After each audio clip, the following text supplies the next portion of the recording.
तो योजना भवन के बेसमेंट से करोड़ों रुपए की काली कमाई मिलने के मामले में एसीबी की जांच वेद प्रकाश यादव पर जाकर रुक गई। दरअसल वेद प्रकाश यादव पूरे प्रकरण की जांच में एसीबी टीम का सहयोग नहीं कर रहे हैं और ना ही एसीबी अधिकारियों द्वारा पूछे जा रहे सवालों का सही ढंग से जवाब दे रहे हैं। हालांकि एसीबी अधिकारियों की ओर से एसीबी कोर्ट में आरोपी की 3 दिन की रिमांड मांगी गई थी, लेकिन कोर्ट ने केवल 2 दिन की रिमांड पर आरोपी को एसीबी को सौंप दिया है। देखें पूरा मामला। योजना भवन में मिली काली कमाई के राज नहीं उगल रहा वेद प्रकाश। एसीबी अधिकारियों को पूछताछ में नहीं कर रहा सहयोग। एसीबी जानना चाह रही कई सवालों के जवाब। 2 दिन की और रिमांड पर एसीबी को सौंपा गया आरोपी। योजना भवन के बेसमेंट की अलमारियों में बंद 2 करोड़ 31 लाख से अधिक की राशि और 1 किलो सोना मिलने के बाद न केवल ब्यूरोक्रेसी में हड़कंप मचा, बल्कि राजनीतिक गलियारों में भी इसे लेकर काफी चर्चा है। यह पूरा मामला कितना गंभीर है, इसका अंदाजा इस बात से लगाया जा सकता है कि सरकारी इमारत से काली कमाई मिलने के बाद सीएस उषा शर्मा को देर रात DGP Umesh Mishra, ADG crime Dinesh MN और जयपुर पुलिस कमिश्नर आनंद श्रीवास्तव के साथ संयुक्त प्रेस वार्ता करनी पड़ी। पुलिस ने जब अपनी जांच को आगे बढ़ाया तो योजना भवन के बेसमेंट में लगे सीसीटीवी कैमरे में डीओआईटी का ज्वाइंट मैनेजर वेद प्रकाश यादव अलमारियों में काली कमाई रखता हुआ दिखाई दिया। अभी हमने फिर 3 दिन का पीसी रिमांड मांगा था और फर्दर हमको अनुसंधान करना है, पूछताछ करनी है। तो अभी हमें माननीय न्यायालय ने 2 दिन का पीसी रिमांड स्वीकृत किया है और 26 को हम इन्हें दोबारा कोर्ट में पेश करेंगे। कुछ चीज़ अभी बाकी है जो ये नहीं बता रहे हैं, इसलिए हमने फर्दर पूछताछ के लिए रिमांड मांगा है। जिसके बाद वेद प्रकाश को गिरफ्तार किया गया और सरकार ने तुरंत एक्शन लेते हुए वेद प्रकाश को निलंबित कर दिया। वही मामला आय से अधिक संपत्ति और काली कमाई का होने के चलते मामले की जांच एसीबी को हैंडओवर कर दी गई। एसीबी ने रविवार को वेद प्रकाश को गिरफ्तार कर मजिस्ट्रेट के घर पेश कर 3 दिन तक की रिमांड ली। हालांकि इन 3 दिनों में वेद प्रकाश ने जांच में एसीबी अधिकारियों का सहयोग नहीं किया, जिसके चलते बुधवार को वेद प्रकाश की रिमांड अवधि पूरी होने पर उसे एक बार फिर कोर्ट में पेश कर 3 दिन की रिमांड मांगी गई। अब कोर्ट ने आरोपी को 2 दिन की रिमांड पर एसीबी को सौंपा है। अब देखना होगा कि एसीबी इन 2 दिनों में आरोपी से योजना भवन के बेसमेंट में छिपी काली कमाई का राज उगलवा पाती है या नहीं।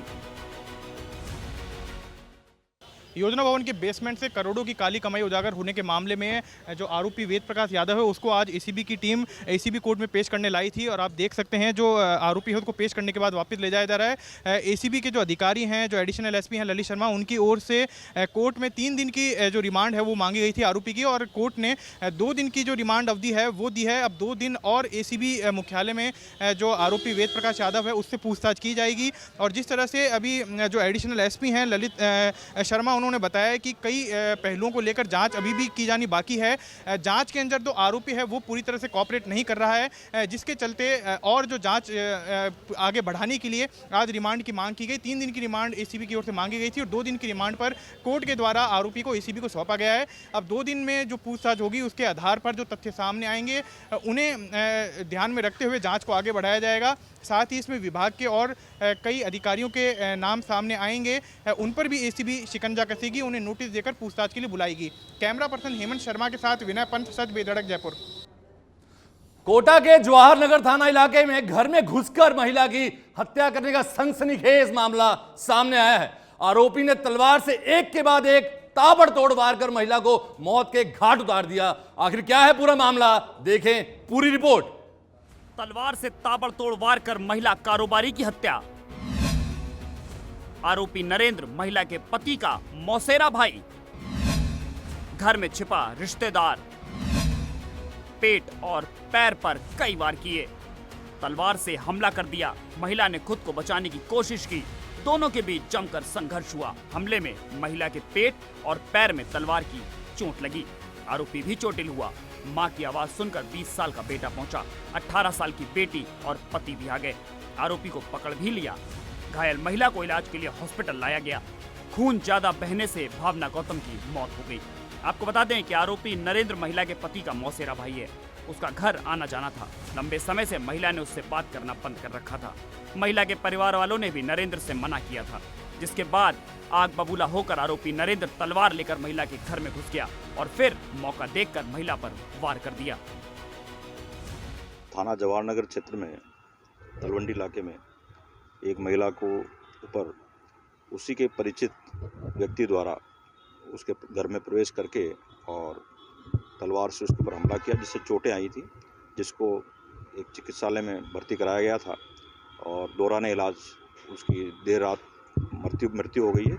उस संबंध में उनके परिजनों द्वारा हत्या का मुकदमा दर्ज कराया गया है, जिसमें प्रकरण दर्ज कर लिया गया है और अनुसंधान जारी है। हाँ, इसमें जो अभियुक्त है उसको वक्त घटना पर ही उसके जो घटनास्थल पर जो परिजन मौजूद थे उन लोगों ने उसको पकड़ लिया था और पुलिस को इन्फॉर्म की। पुलिस मौके पर पहुंची, उसको डिटेन कर लिया गया है और प्रकरण में अनुसंधान जारी है। वारदात के समय परिवार के सदस्य भी घर पर मौजूद थे। आरोपी की मौजूदगी उन्हें पता नहीं लगी। पुलिस ने आरोपी नरेंद्र को गिरफ्तार किया है। उसके पास से तलवार बरामद की गई है। डीएसपी अमर सिंह ने बताया कि रिश्तेदार तलवार लेकर मकान में घुसा, जिसे परिवार के सदस्यों में पकड़कर पुलिस को सौंपा है। शव का पोस्टमार्टम करवाकर परिजनों के सुपुर्द कर दिया गया है। तो खबर अब भीलवाड़ा से, जहां शादी समारोह में आई महिला, उस महिला की हत्या से पूरे इलाके में सनसनी फैल गई है। बता दें कि मदनपुरा गांव में एक महिला शादी समारोह में आई हुई थी और अचानक गायब हो जाती है। जब महिला का पता नहीं लगता है तो सूचना पुलिस को दी जाती है। पुलिस छानबीन में महिला का शव नजदीकी जंगल में पड़ा मिलता है पुलिस को, जिसके बाद क्षेत्र में सनसनी फैल जाती है। पुलिस हत्या के कारणों की जांच में लगी हुई है। देखें पूरा मामला। विवाहिता की पीट पीट कर हत्या। बहन की शादी में आई थी विवाहिता, मौके पर मिले हाथापाई के सबूत। पुलिस को बाइक के टायर के भी मिले निशान।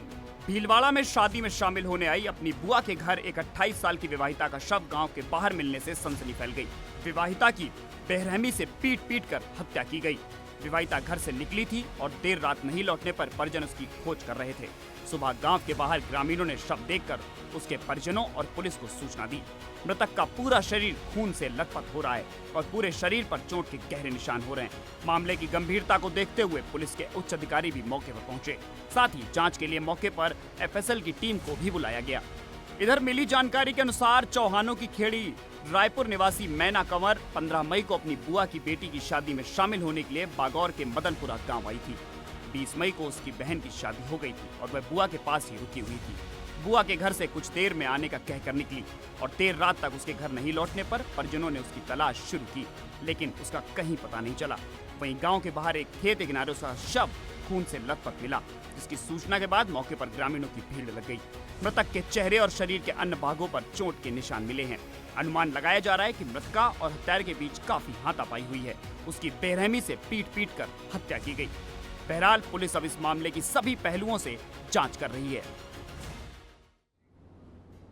एसीबी ने भरतपुर में प्रारंभिक शिक्षा अधिकारी कार्यालय में 8,000 की रिश्वत लेते हुए एडीईओ को गिरफ्तार किया है। एडीईओ सुनील अग्रवाल ने नौकरी संबंधी आदेश निकालने के लिए एक टीचर से राशि मांगी थी।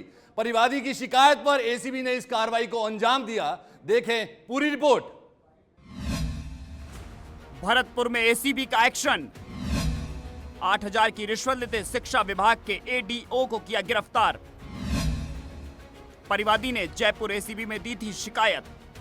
भरतपुर शहर में प्रारंभिक शिक्षा अधिकारी कार्यालय में एसीबी ने कार्रवाई करते हुए additional district elementary education officer यानी एडीईओ को 8,000 की रिश्वत लेते रंगे हाथों पकड़ा है। एडीईओ सुनील अग्रवाल ने एक टीचर से उसकी नौकरी से संबंधित आदेश निकालने के लिए रिश्वत मांगी थी, जिसके बाद परिवादी ने जयपुर एसीबी में शिकायत की और वह शिकायत धौलपुर एसीबी को भेजी गई, जिसके बाद आज एडीईओ को रिश्वत लेते रंगे हाथों गिरफ्तार किया गया। परिवादी ने बताया कि वह जयपुर में 3rd ग्रेड टीचर की नौकरी करता था। वह कोर्ट के आदेश पर भरतपुर आ गया। डीओ रामेश्वर दयाल बंसल ने 28 अगस्त 2022 को उसकी नौकरी से संबंधित एक लेटर निकाला, जिसमें टीचर को उसका प्रोविजनल पीरियड दोबारा सर्च करने के लिए कहा गया। वह आदेश दोबारा 10 मई 2023 को निकाला गया। तब 3rd ग्रेड टीचर दोनों आदेश लेकर प्रारंभिक शिक्षा अधिकारी कार्यालय पहुंचा था। परिवादी द्वारा हमें सूचना दी गई थी कि एडीओ प्रारंभिक भरतपुर उसके एरियर बिल के संशोधित आदेश जारी करने के एवज में 8,000 रुपये की रिश्वत राशि मांग रहे हैं, जिस पर आज हमारी टीम द्वारा कार्रवाई की गई और सुनील अग्रवाल जो एडीओ प्रारंभिक शिक्षा हैं उनको गिरफ्तार किया गया।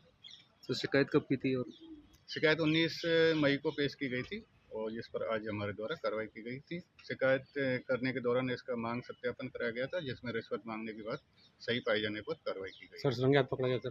हाँ, रंगे हाथ गिरफ्तार किया गया और 8,000 रुपये की रिश्वत राशि इनके कब्जे से बरामद हुई है। जहां उसने एडीईओ को दोनों ऑर्डर दिखाए। एडीईओ ने कहा कि वह संशोधित आदेश निकाल देंगे। उसके एवज में उसने 8,000 रुपए की डिमांड की, क्योंकि कार्यालय की कुर्सियां खराब हो गई हैं, उन्हें नई कुर्सियां लानी हैं। जिसके बाद परिवादी ने जयपुर एसीबी में शिकायत की। वह शिकायत 19 मई को धौलपुर एसीबी पहुंची, जिसके बाद परिवादी की शिकायत का सत्यापन कराया गया और आज धौलपुर एसीबी ने एडीईओ को 8,000 की रिश्वत लेते रंगे हाथों गिरफ्तार कर लिया। सीकर पुलिस को बड़ी सफलता हाथ लगी है। पुलिस ने 50-50 हजार के इनामी बदमाशों को गिरफ्तार किया है। दोनों बदमाश सीकर में बड़ी वारदात देने की फिराक में थे। इन दोनों बदमाशों ने 26 अप्रैल को चूरू जिले के सुजानगढ़ कस्बे में जेडीजे ज्वेलर्स के मालिक और उसके पुलिस गार्ड पर फिरौती के लिए जानलेवा हमला किया था। देखें पूरा मामला। 2 पिस्टल, 7 जिंदा कारतूस सहित 2 गिरफ्तार। 2 करोड़ की मांगी थी ज्वेलरी व्यापारी से फिरौती। पुलिस दोनों बदमाशों से कर रही है पूछताछ। रोहित गोदारा गैंग से जुड़े बदमाश गोपाल चरण लिखमाराम उर्फ विक्रम को पुलिस ने गिरफ्तार किया है। इन दोनों बदमाशों ने 26 अप्रैल चूरू जिले के सुजानगढ़ कस्बे में जेडीजे ज्वेलर्स के मालिक और उस पुलिस गार्ड पर फिरौती के लिए जानलेवा हमला किया था। इस फायरिंग के बाद पूरे कस्बे में दहशत का माहौल हो गया। यह दोनों बदमाश उत्तर प्रदेश, हरियाणा, राजस्थान में फरारी काट रहे थे और शहर में भी यह बड़ी वारदातें करने आए थे। 3 दिसंबर 2022 सीकर शहर के पिपराली रोड पर राजू ठेठ हत्याकांड में शामिल रहे हैं। हम लोगों ने एक टीम बनाई हुई थी जो लगातार काम कर रही थी। उन्होंने काफ़ी दिनों से लगातार बहुत सारे सीसीटीवी कैमरास को देखने पर आइडेंटिफाई किया एक जिसने रैकी की थी। उस रैकी करने वाले से हमने पूछताछ की तो पूरी वारदात, दोनों वारदातों का खुलासा हुआ है, जिसमें अब 5 लोगों को हमने अरेस्ट किया है। 5 लोगों में से एक हरियाणा का रहने वाला है और बाकी सब लोग नीमका थाना और उसके आसपास के रहने वाले हैं। और जो संदीप है हरियाणा का निजामपुर थाना एरिया का रहने वाला, उससे हथियार भी बरामद हुआ है जिसको पाटन थाने में अरेस्ट किया है। बाकी 3 लोगों को हमने अजीतगढ़ थाने में लिया है और एक जो छापर वारदात में शामिल था पेट्रोल पंप की, उसको मनोज कुमार को हमने थोई थाने पर अरेस्ट किया।